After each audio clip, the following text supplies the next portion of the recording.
안녕하세요, 여러분. 오늘은 정말 많은 분들이 기다려온 소식입니다. 요양보호사 임금, 내년엔 어떻게 바뀔까요? 호봉제는 빠지고 대신 전혀 새로운 제도가 확정되었습니다. 드디어 정부가 공식 입장을 내놨습니다. 오늘 영상은 단순한 뉴스 전달이 아니라 여러분의 실제 생활과 바로 연결되는 이야기입니다.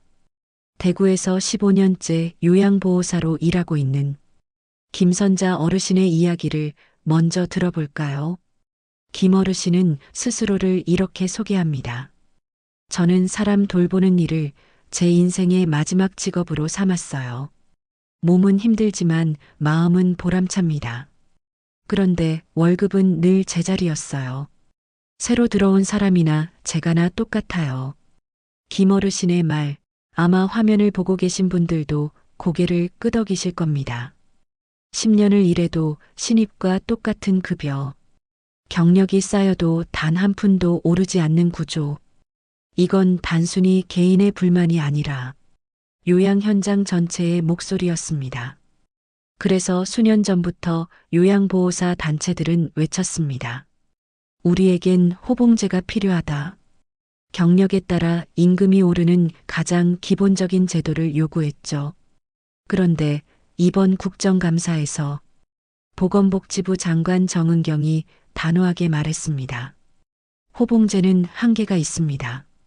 대신 장기 근속 장려금을 확대하겠습니다. 이 말 한마디가 요양보호사 현장 전체에 파문을 일으켰습니다. 그렇다면 왜 호봉제가 안 된다는 걸까요? 이 부분이 조금 어렵게 들릴 수 있지만 제가 아주 쉽게 풀어드리겠습니다. 요양보호사 급여는 국가가 직접 주는 월급이 아닙니다. 국민건강보험공단이 각 요양기관에 장기요양수가라는 돈을 지급합니다. 이 수가 안에는 인건비, 임대료, 전기료, 식비 등 모든 운영비가 다 들어 있습니다. 즉, 정부가 정해준 금액 안에서 기관이 알아서 월급을 주는 구조인 거죠. 문제는 이 수가가 경력과 상관없이 전국이 똑같다는 겁니다. 베테랑이든 신입이든 정부에서 주는 돈이 같으니 기관 입장에서는 오래된 요양보호사에게 더 주고 싶어도 줄 수가 없습니다. 그럼 어떻게 될까요? 기관은 적자가 나고 결국 문을 닫게 됩니다. 그래서 정부는 이렇게 판단했습니다. 호봉제를 전면 도입하면 요양원이나 주간보호센터들이 무너질 것이다. 결국 그 부담은 국민 전체의 장기요양보험료 인상으로 이어지고 세금이 오르게 됩니다. 그래서 호봉제는 마음으로는 공감하지만 현실적으로 불가능한 제도라는 결론을 내린 겁니다. 그렇다면 대안은 뭘까요? 정부가 꺼내든 카드가 바로 장기근속 장려금 제도입니다. 이건 쉽게 말해 요양보호사가 같은 기관에서 꾸준히 일하면 공단이 보너스를 주는 제도입니다. 현재는 3년 이상 근무해야 받을 수 있지만 내년부터는 1년이나 2년으로 단축하는 방안이 검토되고 있습니다. 또 하나 가장 큰 변화는 이직 후에도 경력 인정입니다. 지금까지는 기관을 옮기면 경력이 0으로 초기화됐습니다. 하지만 내년엔 다른 기관으로 옮겨도 근속기간이 이어지게 바뀔 가능성이 큽니다. 이게 바로 현장 요양보호사들이 가장 반가워하는 부분이죠. 서울 강서구의 이명숙 씨는 7년 동안 요양보호사로 일했지만 이직을 하면서 다시 신입이 되었다고 말합니다. 나이도 있고 몸도 힘든데 경력이 사라지니까 서러움이 커요. 근속 장려금이 기관 바뀌어도 인정된다면 저 같은 사람한테는 그게 큰 힘이에요. 그녀의 말은 수많은 요양보호사들의 마음을 그대로 대변합니다. 정부는 또한 장기 근속 장려금의 금액 자체도 올릴 예정입니다. 지금까지는 3년 이상 근무 시 일정 금액의 인센티브만 받았지만 앞으로는 지급 기준과 액수가 대폭 확대될 전망입니다. 복지부 관계자는 이렇게 말했습니다. 이건 단순한 검토가 아니라 내년 시행을 전제로 한 공식 방침입니다. 요양보호사뿐 아니라 사회복지사, 간호사, 간호조무사, 물리치료사, 조리사 등 장기요양기관에서 일하는 모든 인력에게 이 인센티브 제도가 확대됩니다. 즉, 현장 전체의 사기를 높이려는 종합대책이라는 뜻입니다. 이 소식은 단순히 임금 이야기가 아닙니다. 초고령 사회로 들어선 지금 돌봄 인력의 안정이 바로 국가복지의 기반이기 때문입니다. 요양보호사 한 분이 떠나면 그 공백을 메우는데 3개월이 걸립니다. 그동안 노인 돌봄의 연속성이 끊어지고 돌봄의 질이 떨어집니다. 그래서 정부도 결국 장기 근속을 유도하는 쪽으로 방향을 잡은 겁니다. 이제 현장에서 가장 궁금한 건 언제부터 시행되느냐겠죠. 아직 구체적 날짜는 발표되지 않았지만 예산은 이미 복지부 내부에서 배정 논의가 끝난 상태입니다. 따라서 내년 상반기 중 시범사업 형태로 적용될 가능성이 높습니다.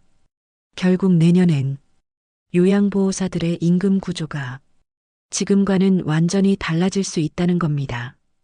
지금까지 왜 호봉제가 안 되느냐라는 물음에는 그럴 만한 이유가 있었던 거죠. 하지만 중요한 건 불가능한 것이 아니라 가능한 길을 찾는 겁니다. 정부가 그 첫 단추를 끼운 셈입니다. 여기서 한 가지 꼭 짚고 넘어가야 할 게 있습니다. 장기 근속 장려금은 말 그대로 근속자에게만 주어지는 보상입니다. 즉, 꾸준히 일한 사람, 성실하게 버틴 사람에게 돌아갑니다. 이 제도는 단순히 돈 몇 푼의 문제가 아니라 요양보호사의 전문성과 자존감을 높이는 제도입니다. 저는 이렇게 생각합니다. 누군가를 돌보는 일이야말로 가장 인간적인 노동이고 그 가치를 사회가 인정해 줄 때 비로소 진짜 복지가 완성된다고 말이죠. 이제 중요한 건 정부의 약속이 실제 예산으로 이어지느냐입니다. 장려금 지급 대상이 얼마나 확대되고 금액이 얼마나 오를지 그건 곧 여러분의 생활에 직접적인 변화를 가져올 겁니다.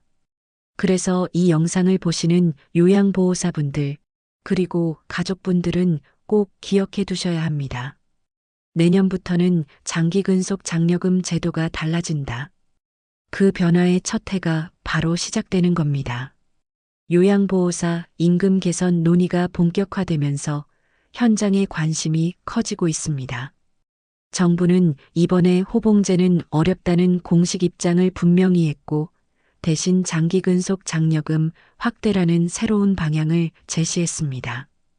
이 말은 단순한 제도 변경이 아니라 앞으로 요양 현장의 구조 자체가 달라질 수 있음을 의미합니다. 먼저 지금까지의 구조를 짚어볼 필요가 있습니다. 요양보호사의 급여는 국가가 직접 지급하지 않습니다. 국민건강보험공단이 각 요양기관에 장기요양수가를 지급하고 기관이 그 예산 안에서 인건비를 책정합니다. 즉, 정부가 정한 한도 내에서 모든 임금이 결정되는 구조이기 때문에 경력이 쌓여도 월급이 오르기 어려웠던 겁니다. 다른 기관으로 옮기면 경력은 0이 되고 새로 입사한 사람과 똑같은 급여를 받는 현실. 이 구조가 바로 요양보호사들의 사기를 떨어뜨리고 이직률을 높여온 주된 원인이었습니다.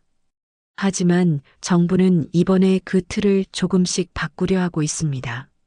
정은경 보건복지부 장관은 국정감사에서 호봉제는 구조적으로 불가능하다고 밝히며 그 대신 장기근속 장려금 확대를 추진하겠다고 말했습니다.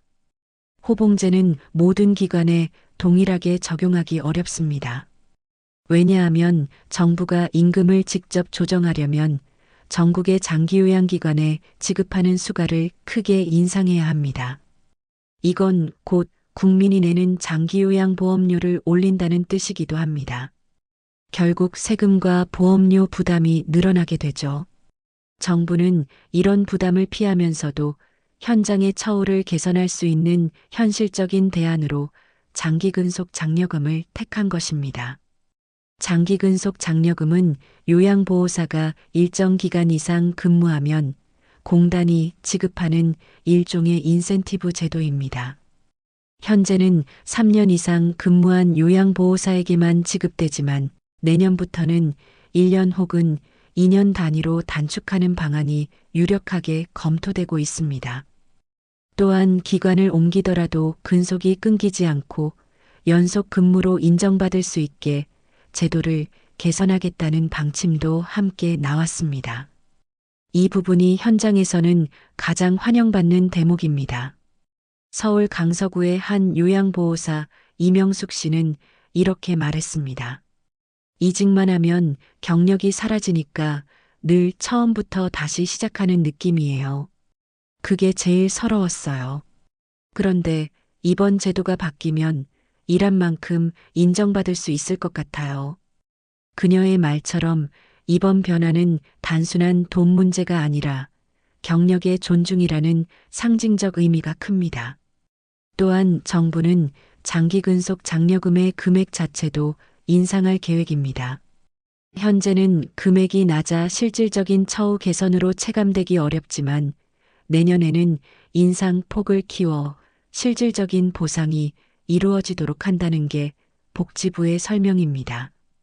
이 제도는 요양보호사뿐 아니라 사회복지사, 간호사, 간호조무사, 물리치료사, 조리사 등 장기요양기관에서 근무하는 전체 인력에게 확대 적용될 예정입니다. 즉, 기관 전체가 함께 성장하고 장기 근속을 유도하는 구조로 바뀌는 셈입니다. 이번 제도 개편은 단순히 임금 구조의 변화가 아닙니다. 돌봄 노동의 가치가 제도적으로 인정받는 출발점이라는 점에서 의미가 큽니다. 그동안 돌봄은 헌신이라는 말 속에 숨어 있던 현실적인 문제들, 즉, 낮은 임금과 불안정한 근로 환경이 이제는 공공의 책임으로 다뤄지기 시작한 겁니다. 물론 장기근속 장려금이 완전한 해결책은 아닙니다. 호봉제와 달리 자동적으로 임금이 올라가는 구조는 아니기 때문입니다. 하지만 꾸준히 일한 사람에게는 확실한 보상을 주겠다는 정부의 이번 선택은 현실적인 첫걸음입니다. 앞으로 남은 과제는 제도의 세부 설계입니다. 근속 기준을 어디까지로 할 것인지, 금액은 얼마가 될 것인지, 예산은 어떻게 확보할 것인지, 이 모든 부분이 구체적으로 정리되어야 현장에서 체감할 수 있는 진짜 변화가 완성될 겁니다. 정부의 의도는 분명합니다. 요양보호사들이 오래 일하고 싶게 만드는 구조를 만들겠다는 것. 그 결과 돌봄의 질이 향상되고 장기요양 서비스의 안정성이 높아질 것입니다. 요양보호사 한 사람이 그만두면 그 자리를 채우는데 3달이 걸린다고 합니다. 그동안 어르신 돌봄은 끊기고 가족들은 불안해집니다. 장기근속 장려금은 바로 이 문제를 해결하기 위한 제도이기도 합니다. 이제 남은 건 실행력입니다. 예산이 뒷받침되고 지자체와 기관이 함께 움직여야 이번 정책이 종이 위의 공약이 아니라 현장에서 체감되는 변화로 이어질 수 있을 겁니다. 요양보호사라는 직업은 단순한 일이 아닙니다. 가족보다 더 오래 곁에 있는 사람, 노후의 마지막을 함께 보내는 사람이 바로 요양보호사입니다. 그들의 손끝에서 대한민국 복지의 품격이 결정됩니다. 이번 개편이 단순한 돈의 문제가 아니라 노동의 존엄을 회복하는 첫걸음이 되길 기대합니다. 앞으로 장기근속 장려금 제도가 어떻게 시행될지, 정부가 약속한 대로 예산이 실제로 반영될지, 그 결과는 내년 상반기에 확인할 수 있을 것입니다. 오늘 영상이 도움이 되셨다면 구독과 좋아요 눌러주시고 여러분의 생각을 댓글로 남겨주세요. 호봉제보다 장려금이 더 현실적인가? 내년 제도 개편에서 가장 기대되는 변화는 무엇인가? 여러분의 현장 경험이 바로 정책의 방향을 바꾸는 힘이 됩니다.